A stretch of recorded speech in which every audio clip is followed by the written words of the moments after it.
Hi everyone. Just want to give you an update on my Chesapeake Bay Oyster Reef Aquarium. It's a biotope. Local fish to me. I collect my own fish. You may have seen my 20-gallon version of this video, but I want to give you the update on my bigger project. It's a 100-gallon tank.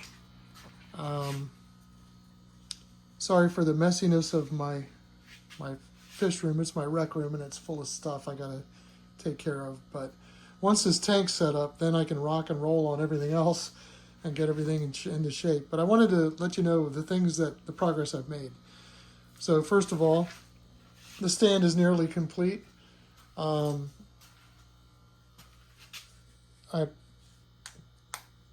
had a friend help me get these doors done and then get the laminate on the tank. I used the doors were red. There's the color they were. And I used a type of paint that is textured like rock. It's called stone paint or stoneware or something like that. It's a spray paint, and I think it turned out pretty good. So I'm really happy with that. I'm in the process of building molding because I don't like this. This is where the foam, the tank's a little bit smaller than the overall size of the stand. And the way this foam works, the molding I picked up at Home Depot, it's kind of wood grained. So I'm in the process of, you can see I'm gonna glue some corners there. I haven't done that yet.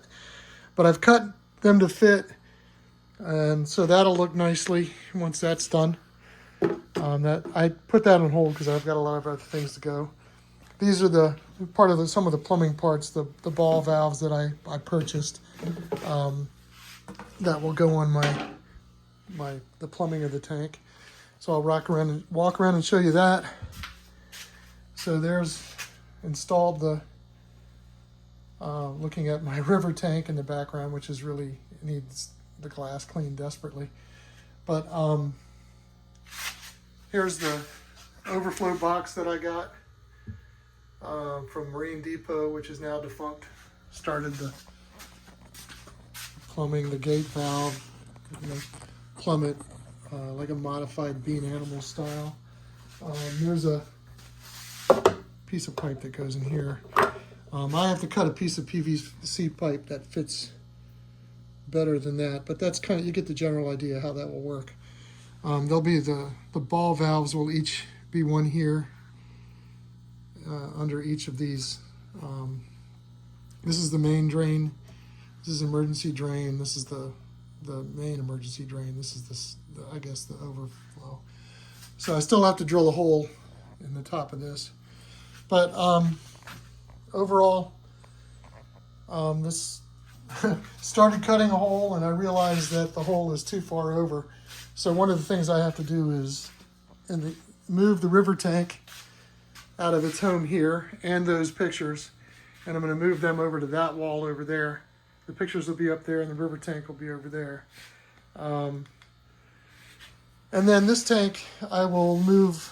If you can see, the hole in the wall doesn't line up with the sump, so the tank's going to be over a couple feet more to the left. And it'll be centered on my wall underneath centered under those fish right there. So right now you can see it's kind of off a little bit. But when I cut the hole on the other side, I haven't finished cutting the hole here. I just started to see where it was, and I'll show you that in a couple minutes. But first, I've been really working hard on the Oyster Reef Hardscape. It's about ready to go. One of the things I did is each of these, there's little oyster cultures. So there's one here, one here, one here, and one here. Two back here. Start over. There's 1, 2, 3, 4 on this side. And then there's 1, 2, 3, 4, 5, 6 on this side. Those are all oysters that I matched up and glued on to create the oyster reef structure. I try to put as many of these half open ones in to give spawning sites for blennies and gobies and skillet fish and things like that. And the way that I created those was to use rubber bands with clothespins, or about the right the right distance, about a little over a ½ inch, where the blennies prefer to breed in. So I wanted lots of breeding sites and hiding holes. There's certainly a lot of places for fish to hide in here. In addition, I can turn the light on a little bit. I glued several chunks of fossilized pieces that come from the Chesapeake Bay and its tributaries. For example, that's a piece of fossilized coral that was found in the Chesapeake Bay. This is called Chesapectins. There's another one there and another one here. These are fossil scallops that you can find along the shorelines of the Chesapeake Bay or in the water. And fossilized barnacles, there's some there and there's some back here. But I tried to basically, here's some like fossilized coral rock that you can find along the Chesapeake Bay. The reason that I did that was to give a little more structure to the base of each culch. An oyster culch is a cluster of oysters, basically. It's the terminology they use. But I used Gorilla Glue to basically glue everything together. Some of the larger culches I started out with a base of PVC, but I'm going to pick a smaller one up just to show you. This is and I like, in general, I like this aquascaping design right here, which, sorry for the camera moving so much, I'm holding up my cell phone.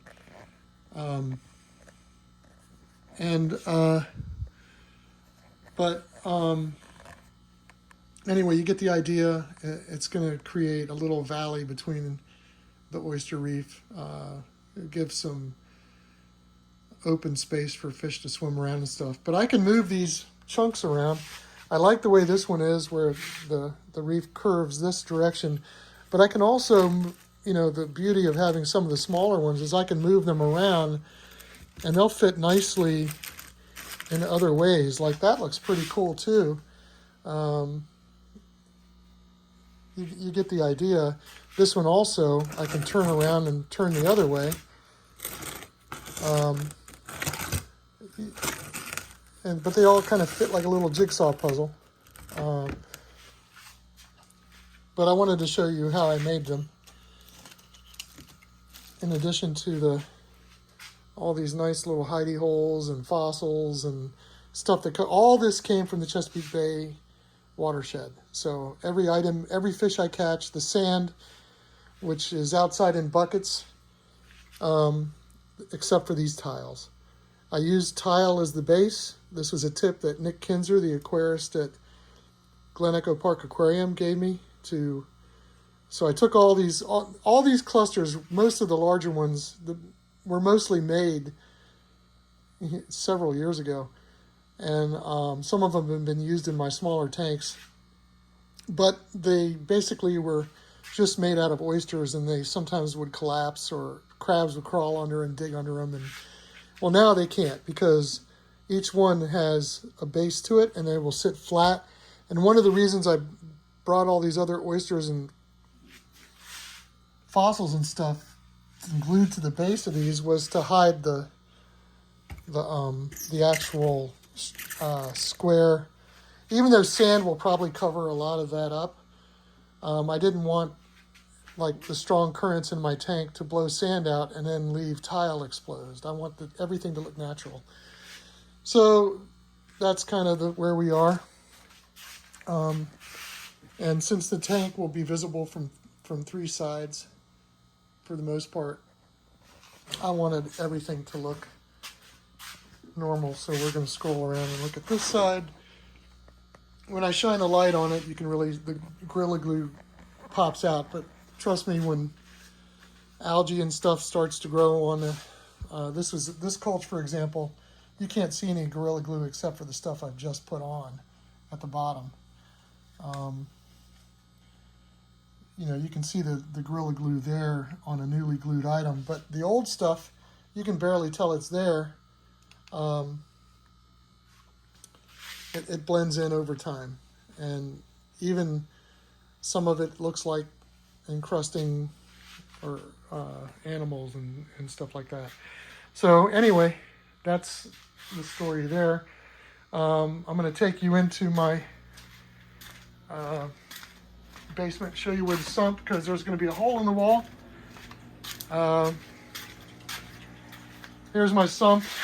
It's going to sit right here. There's the hole in the wall where I started to punch through the other side. And I bought these frames that will fit in there on either side. They come with doors, but I'm not going to have the doors installed. But the plumbing is going to go through the wall. The sump's going to sit right here. I'm going to build a water changing station. Right now I have a quarantine tank right here. I'm going to move all that and build the water changing station there. That's my RODI filter. I'm going to set that right up here. But that's what I wanted to give you an update. Sorry for the messy basement, but here are the ball valves for the plumbing for the non-emergency, for the emergency drains, and here's a gate valve for the main drain where I can fine-tune the outflow. In this package over here, I have tubing that will connect connect my plumbing from here to the sump. I went with a I forget what brand it is, but it's a type of soft tubing rather than hard plummet. Anyway, that's an update. You know, I've got a few more pieces that I have to glue on. Oh, all these oysters. There's some that I've matched and glued together, that all of these will be built onto the reef. The idea being that my tank inside height is 17 inches, and this is only 15 inches, and I do not want to see my overflow. So even though some of that, the top 2 inches of it, you will be able to see unless I cover it up. Well, right there, those are the means of me covering it up. Plus, I have some oyster shells in my Oyster Reef tank, so let's take a quick walk over and take a look at it. I'm sorry this tank is really dirty right now. The purpose of this video is not to show you the Oyster Reef, but there's an oyster culch in there that I will add to the reef, and I have lots more oysters that I could take out and glue on to hide what's left. So in the meantime, final look at a hermit crab that I caught near Saxis, Virginia on the Chesapeake Bay. I will be going back there to look for more. I was really excited to find him. I have a female blenny right here, the striped blenny, Chasmodes boschianus. I have 4 skillet fish. They're very tame. There's one. There's another one on there. I have a couple sheep's head minnows. I'm going to go back and get some more. I'm sorry, you can't really see them too well. They're really skittish because they're going to really appreciate the extra room, and if I get more of them, they'll be picked on less, but the skilletfish attack them and try to bite their fins. There's a naked goby. I have 4 of them in here. They also, I will get some more of them. There'll be plenty more of these fish for the other tank. The hardest ones to catch are the blennies. There's a male striped blenny in here somewhere. He's not coming out right now, but he could be guarding eggs. If I put food in there, he'll definitely come out. So I'll do another video after I clean this tank up, but almost all of those oyster shells, that was the point of me coming over here. That's a piece of driftwood. I might even include that. I don't know. There's naked goby that likes to hide under there. You can see the wonderful personality of these blennies. I just love them. They're my favorite. And but all of that stuff's going to go in the big tank. The sand is another big step. So After I water test the tank, I'll drain it, and I have the sand that I got from the bay that I will wash. Here's the male blenny, striped blenny. He's really beautiful. I really need to clean the glass and do another video for you guys. But you can see he's really cool. But I'm gonna use this sand to seed the biological filtration in the other tank in my sump. And then the sand from the beach will go into the main tank here. And after I water test it, before the sand goes in, I will put the reef in because I want the sand to cover up the base of the reef a little bit. And so that's where I am. So the plumbing will be done all this weekend. I'll have it water tested, test the pumps and get everything working properly. Move that tank. That's a big part. I'm going to do that this week. Move it over there. And yeah, I'm rolling. Look forward to showing it to everybody. Take care.